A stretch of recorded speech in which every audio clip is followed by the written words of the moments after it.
En un mundo a la deriva, cuando la búsqueda e intentos humanos no bastan, solo una es la fuente de esperanza que llenará todo su ser. Es Dios, quien con su palabra viva y eficaz le habla hoy. Con ustedes, el pastor Óscar Velázquez.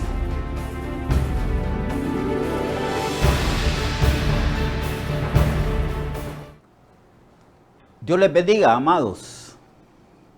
Qué fascinante es este libro de Romanos. Aquí en el capítulo 8 está un contraste. Cómo viven los que no son cristianos, que Pablo le llama que están en la carne. Pero en las versiones modernas ya no se menciona la palabra carne porque hay que explicar lo que significa la palabra sarx, que habla de la naturaleza desperfecta, pecaminosa, naturaleza caída. Entonces, en lugar de carne se menciona en algunas versiones naturaleza caída o naturaleza pecaminosa.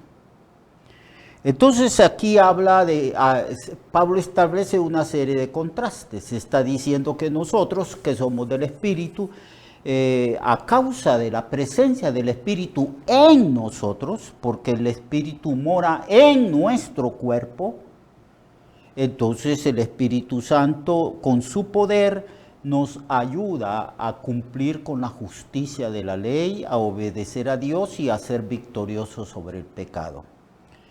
Pero Pablo luego entonces pasa a hablar del contraste que hay en cuanto al estilo de vida de los que andan en la carne, o los inconversos, los no cristianos, y del estilo de vida de los que andan en el Espíritu, que somos nosotros, los cristianos.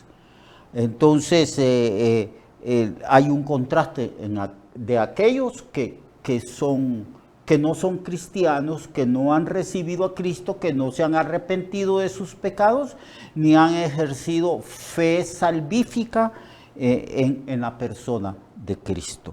Entonces habla de la carne, de la naturaleza pecaminosa, de las acciones de la naturaleza pecaminosa en el versículo 7 del capítulo 8. Aquí nos quedamos.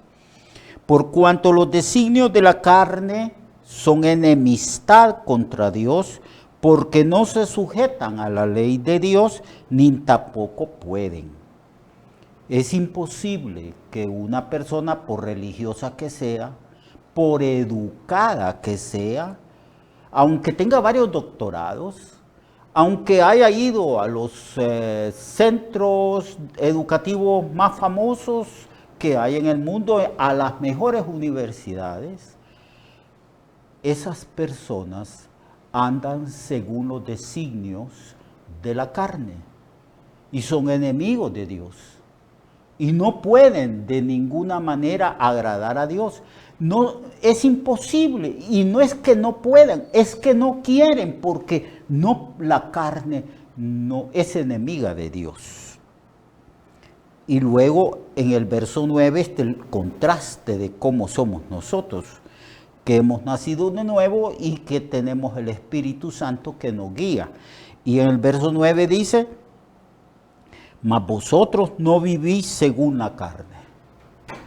Todo cristiano vive según el Espíritu, no según la carne. Todo cristiano es guiado por el Espíritu, no guiado por los deseos de la carne.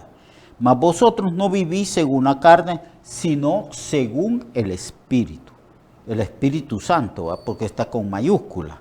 Si es que el Espíritu de Dios mora en vosotros. Si una persona dice que es cristiana, pero el Espíritu Santo no mora en ella, esa persona se autoengaña. Esa persona no es cristiana, tiene que nacer de nuevo y tiene que ser templo y morada del Espíritu Santo. Mas vosotros no vivís según la carne, sino según el Espíritu de Dios. Si es que el Espíritu de Dios mora en vosotros. Si alguno no tiene el Espíritu de Cristo, no es de él. Hay en las congregaciones personas que son como amigos del Evangelio, que les agrada el ambiente, que les agrada la forma en que se desarrolla la liturgia, que son amantes de la música, que les gustan los himnos, que oyen la palabra y quedan asombrados de esa palabra que se predica, pero no han nacido de nuevo, están allí, no tienen el Espíritu Santo. Y Pablo dice, si alguno no tiene el Espíritu de Cristo, no pertenece a Cristo, no es de Cristo. Pero si Cristo está en vosotros, porque en realidad nosotros somos templo de Dios en espíritu, y Cristo habita en nosotros por el Espíritu Santo. Esto es un misterio. Esto es un misterio. En San Juan, que se habla del ministerio del Espíritu Santo, Cristo dice, mi Padre y yo vendremos a Él y haremos morada en Él. Así que hay textos que hablan de que Dios habita en nosotros, que Cristo habita en nuestros corazones y que el Espíritu Santo habita en nuestro cuerpo. Son los misterios de la Trinidad. Bien, el asunto es que en el verso 10 dice, pero si Cristo está en vosotros, el cuerpo en verdad está muerto. El cuerpo físico está muerto a causa del pecado, mas el Espíritu vive a causa de la justicia. Aquí volvemos atrás a lo que Pablo ha venido a enseñar, de que morimos a la ley en el cuerpo de Cristo, que morimos al pecado, que morimos al viejo hombre, que el juicio del pecado se realizó en el cuerpo. Pero si Cristo está en vosotros, el cuerpo en verdad está muerto a causa del pecado, hablando del juicio que realizó Cristo en la cruz. Mas el espíritu, está con minúscula, mas el espíritu del cristiano vive a causa de la justicia. Volvemos atrás, no podemos practicar la justicia de la ley si no tenemos el Espíritu Santo. Y si el espíritu de aquel que levantó de los muertos a Jesús mora en vosotros, el que levantó de los muertos a Cristo Jesús vivificará también vuestros cuerpos mortales por su espíritu que mora en vosotros. Aquí hay algunos teólogos que dicen que se refiere a la futura resurrección del creyente y otros teólogos que dicen que no solamente se refiere a la futura resurrección de nuestros cuerpos, sino que constantemente el Espíritu está vivificando nuestro cuerpo, nuestra alma y nuestro espíritu. Por eso se le llama el Espíritu de vida en Cristo. Él ha venido a dar vida, porque cuando hablamos de Dios, hablamos de vida, de vida. Dios es vida. Cristo sacó a la luz la inmortalidad y venció la muerte. Así que el Espíritu Santo de aquel que levantó de los muertos a Jesús, mora en vosotros. Todos los que son creyentes somos templo y morada del Espíritu.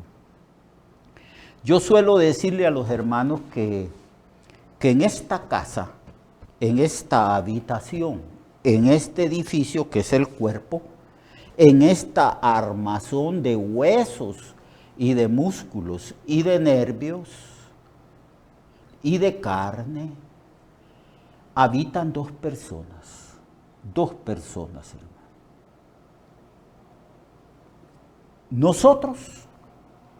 Nosotros que habitamos en este cuerpo, que cuando morimos dejamos este cuerpo y nos vamos a la presencia del Señor y el cuerpo es llevado al cementerio. Nosotros vivimos en esta armazón de carne y hueso. Pero maravilla de las maravillas, hermano, Cristo ha enviado su Espíritu para que habite también. Así que hay dos personas habitando en este cuerpo. Usted y yo, y también la persona divina, la tercera persona que nosotros llamamos tercera persona, el Espíritu Santo de Dios. Que Cristo lo envió. Os conviene que yo me vaya, porque si yo no me fuere no podría enviarles el Espíritu, mas si me fuere os lo enviaré para que esté con vosotros para siempre. Y Cristo, o sea, el Espíritu Santo ha venido y no es un inquilino, es el dueño. Él ha venido a morar en aquello que le pertenece, porque hemos sido comprados y pertenecemos a Cristo. Así que el dueño de nosotros ha venido a morar en nosotros. ¿No es eso maravilloso que podamos tener comunión con el Espíritu? Que podemos hablar con Él, que podamos habitar en la misma habitación, en la misma casa, con el Espíritu, teniendo continua comunión con Él. La gracia de nuestro Señor Jesucristo, el amor de Dios y la comunión con el Espíritu Santo sea con vosotros. Entonces, si el Espíritu de aquel que levantó de los muertos a Jesús mora en vosotros, el que levantó de los muertos a Cristo vivificará también vuestros cuerpos mortales por su Espíritu que mora en vosotros. Esta vivificación es ya en el tiempo presente y también esta vivificación será en el tiempo futuro cuando nosotros nos levantemos con cuerpos glorificados. En el verso 12 hace una conexión con el verso 11. Así que en consecuencia de hermanos, deudores somos, no a la carne. No podemos vivir en la carne. Estamos muertos a la carne. La carne es enemiga de Dios. Así que hermanos, deudores somos, no a la carne, para que vivamos conforme a la carne.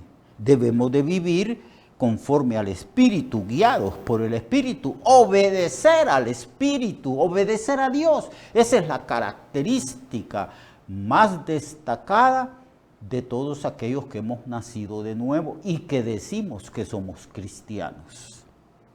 Porque si vivís conforme a la carne, moriréis.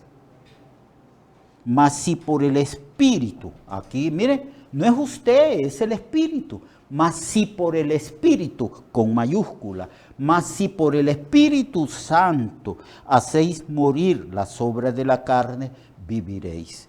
Esto lo podríamos conectar con un pasaje paralelo que está en Gálatas, que habla de que debemos de ser guiados por el Espíritu y no satisfacer los deseos de la carne, donde se da una lista de las obras de la carne: fornicación, adulterio, inmundicia, homicidio, odios, fornicaciones, todas esas cosas, disensiones.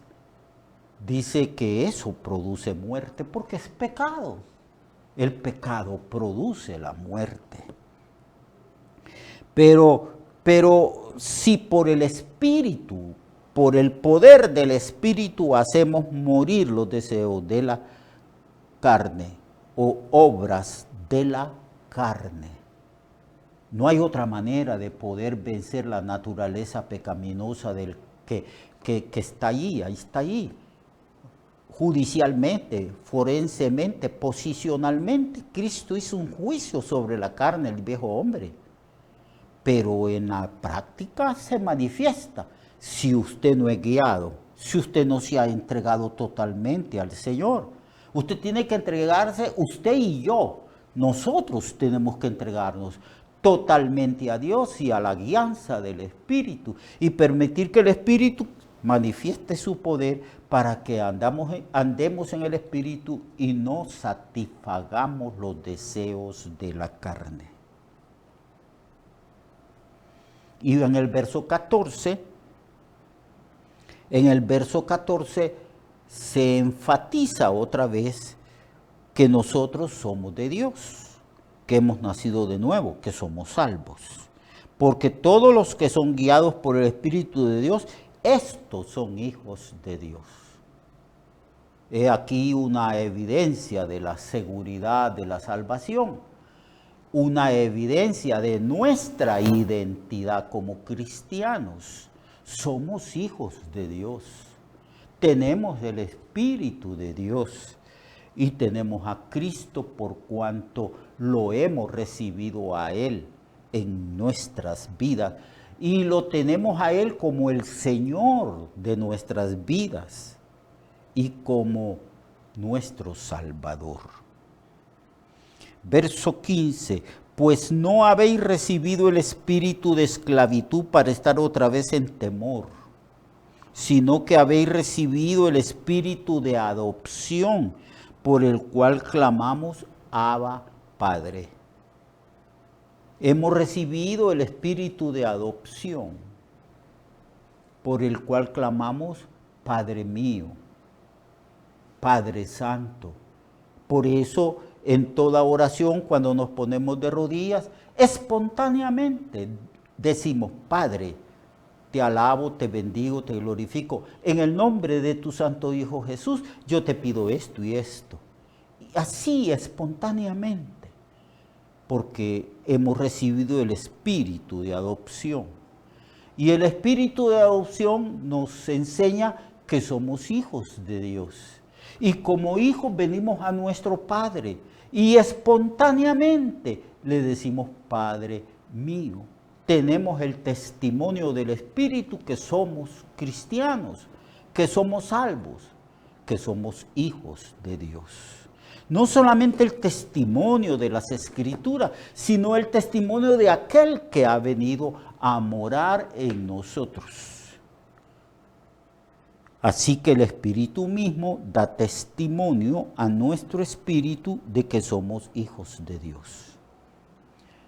La tercera persona, Dios mismo, nos enseña que somos hijos de Dios, que no hay manera de dudar de nuestra identidad. Pertenecemos a la familia de Dios, Dios es nuestro Padre. Y es el Espíritu el que da testimonio de ello. Y si somos hijos, ¿cuál es la consecuencia de ser hijo de Dios? Eso es lo que está hablando Pablo aquí.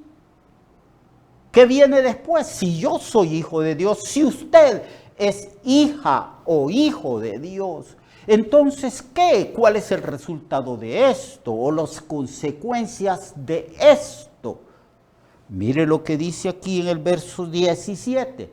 Si somos hijos, también herederos, herederos de Dios y coherederos con Cristo, si es que padecemos juntamente con Él, para que juntamente con Él seamos glorificados. Todo lo de Dios será herencia nuestra. Es lógico, todo padre hereda a sus hijos. El padre, hablando de los padres humanos, mueren pero heredan a sus hijos. Los hijos son dueños de la herencia que los padres le dejaron. Si somos hijos de Dios, somos herederos de Dios, coherederos con Cristo. Pero hay aquí una condicionante. Si es que padecemos juntamente con Él, para que juntamente con Él seamos glorificados. Vamos a continuar este estudio, está fascinante. Yo he recibido una tremenda, pero tremenda como nunca había recibido, una tremenda edificación estudiando este libro de Romanos. Amados hermanos, busquemos al Señor, oremos, vivamos para Él, porque para eso fuimos rescatados y salvados, para vivir para Dios, no para nosotros mismos, sino para Dios. Dios le guarde, Dios le bendiga. Recuerde que su vida puede cambiar y mejorar porque la palabra de Dios es viva y eficaz, y más cortante que toda espada de dos filos. Hebreos 4:12. Nuestra oración y deseo es que esta palabra predicada lleve mucho fruto. Le esperamos en el próximo programa, a esta misma hora y en esta misma estación. Esta es una producción de Ministerios Reflexionarte, en colaboración con Cirkenu Network. Sus comentarios son bienvenidos. Escríbanos al correo reflexionartehn@gmail.com o al 504-9802-6186. 504-9802-6186.